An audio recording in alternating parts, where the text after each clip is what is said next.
Hello everyone, मी सटोई दुशाली तुमच्यासाठी आज घेऊन आली आहे महाशिवरात्री स्पेशल मस्त आणि स्वादिष्ट अशा साबुदाण्याच्या लाडूची रेसिपी। अगदी सोपी आणि कमी वेळात होणारी रेसिपी आहे। तुम्ही एकदा नक्की ट्राय करून बघा।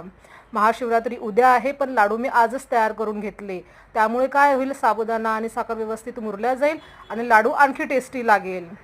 बघा, त्यासाठी मी काय केले, एका पॅनमध्ये 1 वाटी साबुदाणा घेतला, त्याला मी मंद आचेवर 10 ते 12 मिनिटापर्यंत छान भाजून घेणार आहे।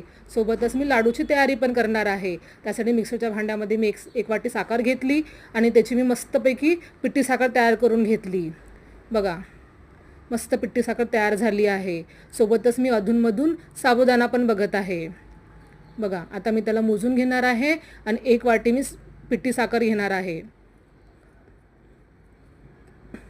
आणि साखरेला मी सपट्याच्या चाळणीने, म्हणजेच आपण ज्या चाळणीने कणिक किंवा मैदा चाळतो ती बारीक चाळणीचा उपयोग केला आहे मी।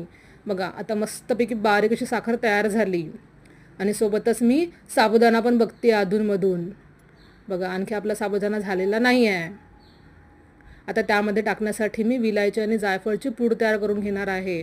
बघा, अशा पद्धतीने तुम्ही अशी लाडू नक्की ट्राय करून बघा। अगदी सोपी, कमी वेळात कमी सामग्रीमध्ये होणारी रेसिपी आहे। खूप टेस्टी लागते, तुम्ही एकदा नक्की ट्राय करून बघा। बघा, आता पूड मी साखरेमध्ये टाकली। आता आपला जवळपास साबुदाणा होत आला आहे।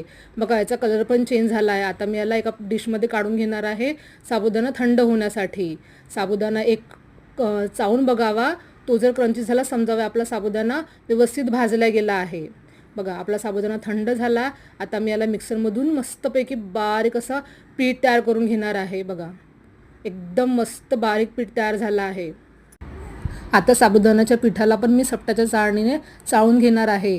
जर काही जाडे साबुदाण्याचे कण राहिले असतील तर ते निघून जातील, खाताना कचर लागणार नाही। बघ, अगदी मस्त बारीक झाली आपले साबुदाण्याचं पीठ। बघा, चाळून घेतल्यावर सोबतच मी बदाम आणि काजू थोडे जाडसर फिरवून घेणार आहे मिक्सरमधून आणि त्याला पण मी लाडवामध्ये मिक्स करणार आहे।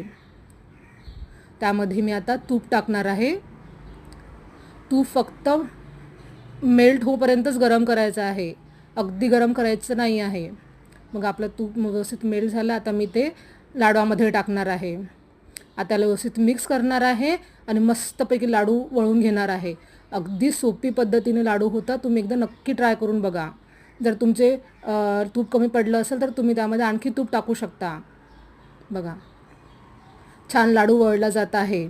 आजची रेसिपी तुम्हाला कशी वाटली कमेंट करून मला नक्की सांगा। भेटू नेक्स्ट व्हिडिओमध्ये अशा चटपट्या रेसिपींसोबत। Bye bye.